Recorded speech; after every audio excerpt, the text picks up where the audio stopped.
Hey, Magic Makers, welcome back to today's episode. So, today I want to talk about someone that uh, you uh, might recognize, right? She might be your neighbor, she might be a coworker, she might be your sister, she might be you, best friend from college. And, if you've been hanging out with me for a while, the last few episodes, I've been talking about women who consistently show up in my community. First, I had burnt out Brenda. She's been running on empty for so long, she forgot to even know what full feels like. I've had two serious Tammy, where basically her life became Home Depot. Everything was a project. And if either of those felt close to home, or didn't feel close to home, go back and listen to that. I put the link in the show notes. And today, so stay tuned because in our next episode, I'm going to be talking about Itchy Feet Iris, and she is a whole situation.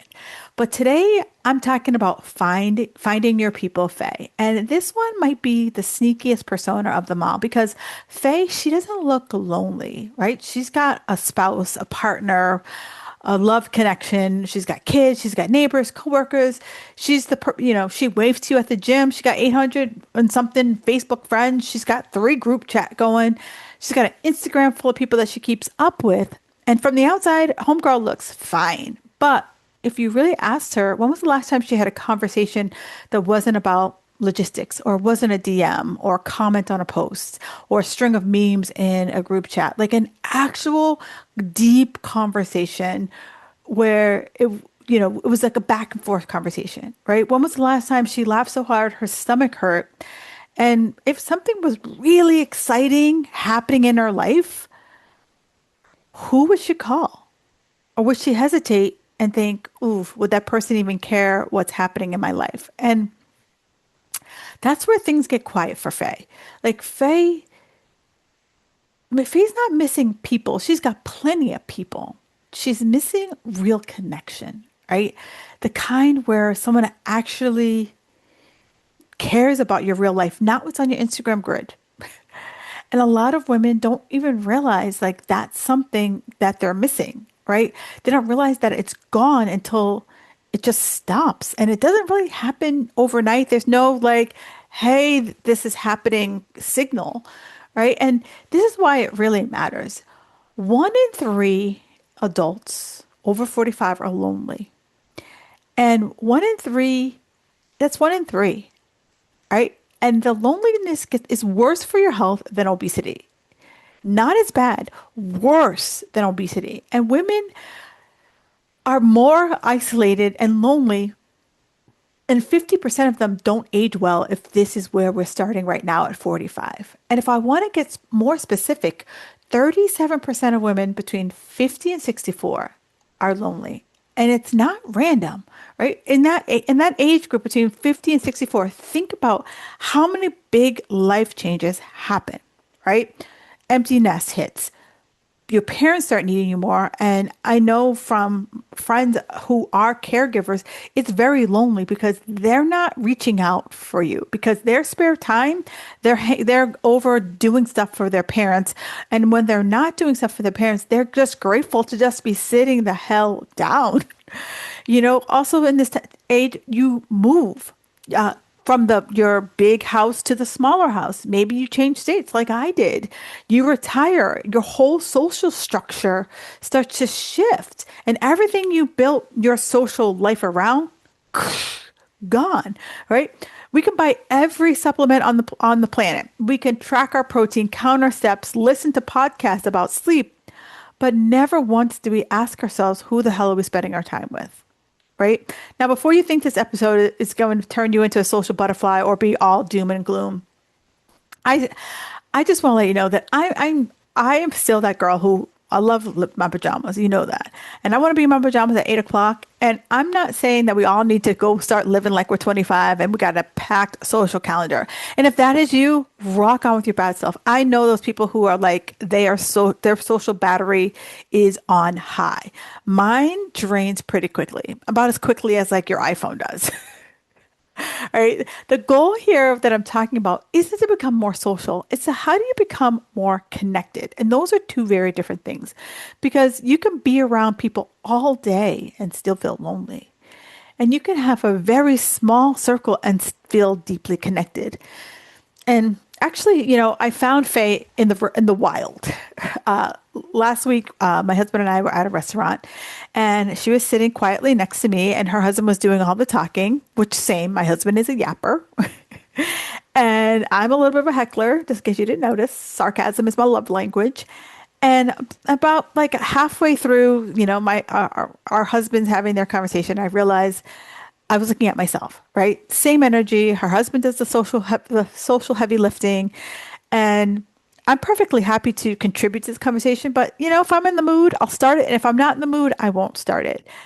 And then, I noticed she ordered a glass of wine, and if I do order white wine or rosé, I will always order a side of rocks. And if they don't put a spoon in the side of rocks, I'm like, I am not an animal. Why do I have to use my hands to scoop my ice out and put it into my glass? You know why I'm ordering the side of rocks. You're the bartender. You're not new. Anyway, instant BFF, right? Do we exchange numbers in that moment? No. Do we make plans to do anything? No. But our husbands exchanged telephone numbers, and she followed me on Instagram later that night. And I'm counting that as a win because that's how Faye makes friends, right? Through the side door.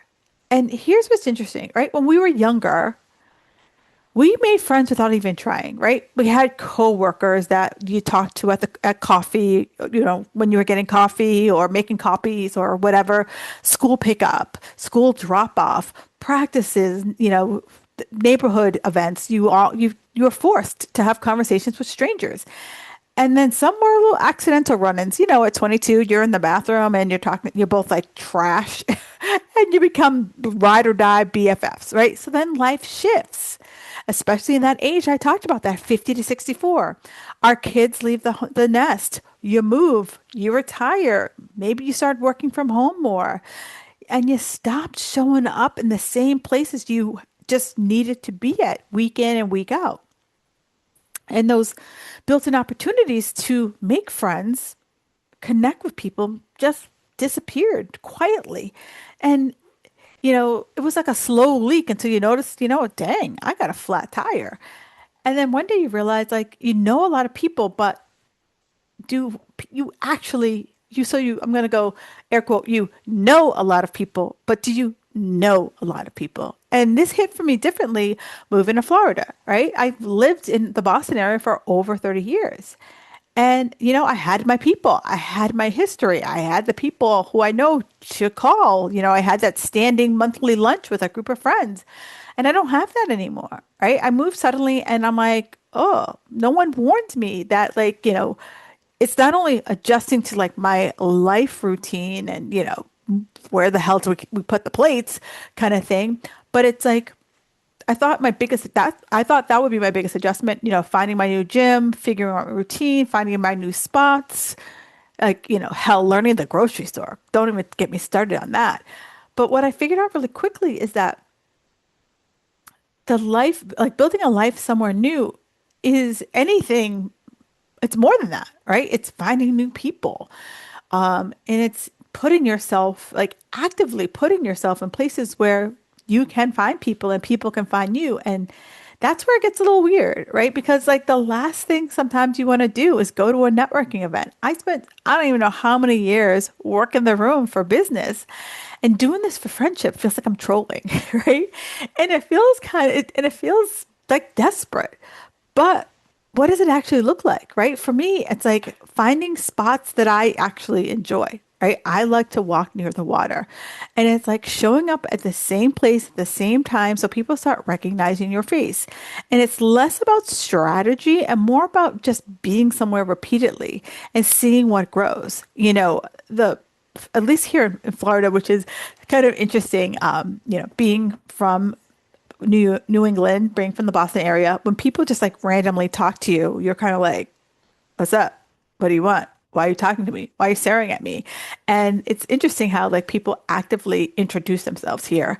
And, I'm less than 60 days here. So who knows? In maybe 6 months, I'm gonna be like, oh my God, I just turned into a Floridian. I just introduced myself to somebody or, made a comment about something. And I'm like, out in the wild. Who knows? Who knows? But, making friends as an adult is weird, right? There's no other word for it. Like it's like dating. And I sucked at dating. I fell ass backwards into my husband. But it's like, it's like dating without the fun parts, right? You're figuring each other out. If you have enough stuff in common, do you want to hang out? Are you going to annoy me in like 3 minutes? No one knows the rules because there are no rules, right? And it's awkward as hell. And so some of us stop trying, right? Which is exactly why so many women feel alone and why even if you're completely surrounded with people. So here's the other thing worth saying that the version of you at 55 isn't going to be the same version of you at 35, right? We've changed. What we want from life has changed. What we find funny has changed. Well, I haven't really matured since the eighth grade, but for other people, right? Things we tolerate. I know my tolerance has definitely gone down. The conversations that I want to have, I'm done with those surface level conversations, right? And like just sometimes we just are just around people that we haven't kept up with, not because things went wrong, just because we've all grown in different directions, different actions. For me, like I am child free and I have now friends who are dealing with adult children and, them kind of finding their way as a 20 something person. Like I don't understand that. But they don't understand what it's like to like, be child free and I don't even have a pet. Like I can come and go as I please. So it's like we're in different spaces of life and that's okay. And sometimes you just find yourself surrounded with people who knew you back in the day, but they don't know who you are now. And so you don't need people who knew you 20 years ago. And it's great if you can find those people who knew you 20 years ago and your friendship has been able to evolve. That's absolutely fabulous. And don't get me wrong, I have plenty of those people, but I don't live in Boston anymore. I live, 1,500, I don't know, is it 1,500 miles? If it's wrong, someone's going to correct me, right? So it's like as you are like evolving into this, and if you find yourself being this like, this Faye personality type, right? You're like, I'm asking for you to do one small thing. That's it, right? Go somewhere, become a regular, take the class you've been thinking about for 60 minutes. Join the thing. Text a friend that you've been meaning to text. Hell, like even go on your social media and the first person that pops up, text them and say, hey, let's grab coffee or hey, let's have an actual physical phone call versus a text exchange, right? And it's not because you're trying to find, oh, excuse me. It's not because you're trying to find your next BFF, right? This is dating. You don't meet. I mean, it's rare that you meet someone and you're like, oh my God, we're getting married. Like, you don't have to be this person's new BFF. It's just like you're just looking for connection, right? Because connection starts with proximity, and most friendships don't begin with, "Hey, want to be BFFs?" They begin with, "Hey, good to see you again." That's it, right? Show up enough times that people know your face, that you can wave at them, that smile at them. Like I know that so I worked at a gym for the majority of my career. And when I was leaving the gym, one of the people, like multiple people said to me that was very surprising was that I loved the fact that when you didn't see me for a while, I would say, "Hey, Caroline, I haven't seen you in a while. What's been going on?" Or, "Hey, Steve, what's up? Where you been hiding?" That the fact that I noticed that they weren't there and become that person, right? Because like, especially for me as the instructor, right? In any, I taught three classes on a Monday. So in three classes, I could see somewhere between 30 to like 50 people in a night. And the fact that someone picked up on you, right? That means a lot. So maybe you're that person who notices the person who my husband and I sit at the bar. Maybe you notice the person who sits at the bar and you're like, oh, hey, you were here the last couple of times. Introduce yourself. Hey, I'm Sharon. Right? Because, you know, it's just showing up, right? Showing up so that you start to notice people and people start to notice you because the healthiest thing you do this week might not be your workout. Don't get me wrong, I still like workouts. And it might not be getting your steps or getting your protein. It might just be texting the human being that you see on your Instagram. It might be talking to the human being that's sitting to your right or sitting to your left. And even if you go to a fitness class, right? And I'm so guilty of this. I'm a gym rat, and there have been plenty of times that there's this woman, Melissa, I've known her for 20 years. Like she forced me to be her friend at the gym. When I first started going to the gym, I was all business. I was competing. So it was like I had to get in, I had to get my 2 hour workout in before I went to work, and then I had to come back and do my cardio. And she forced me to be her friend. And she's still my friend after all these years. So, and it's because she saw me at the gym all the time. I was one of the few women in the gym who were at the time they had the weight room, and then they had they had the dumbbell and free weight section, and then they had the machine section. And I was one of the few women that went over to the machine section, the free weight section with the dumbbells. And so she forced me to be her friend. So do that, right? So it's not trying to be the healthiest person in the room, right? We're trying to build a life that actually feels good. And the people part is the non-negotiable, right? And we're trying to connect. And so before I let you go, we've talked about the Brenda, we've talked about Tammy, now we're talking about Faye. And I want to know which one you identify with most. And you could be that unicorn. I feel like everything we've talked about, I've been that person. I've had that season of life. And because most of us are, like I said, a little bit of all of it. Usually one hits you differently depending on where you are in that moment. So I made a quiz. It's in the show notes. And, you know, give it a shot. It might put a name to something that you've been feeling for a while. And your quick action this week is that I would love for you to just take that one step. It could be texting that friend. It could be joining the pickleball league. It could be signing up for that art class, whatever it is. Take that action. Do me a favor. DM me and let me know how you made out. All right, Magic Makers, thank you so much for the time today. And I will talk to you next week and enjoy your day and get out there and enjoy your life.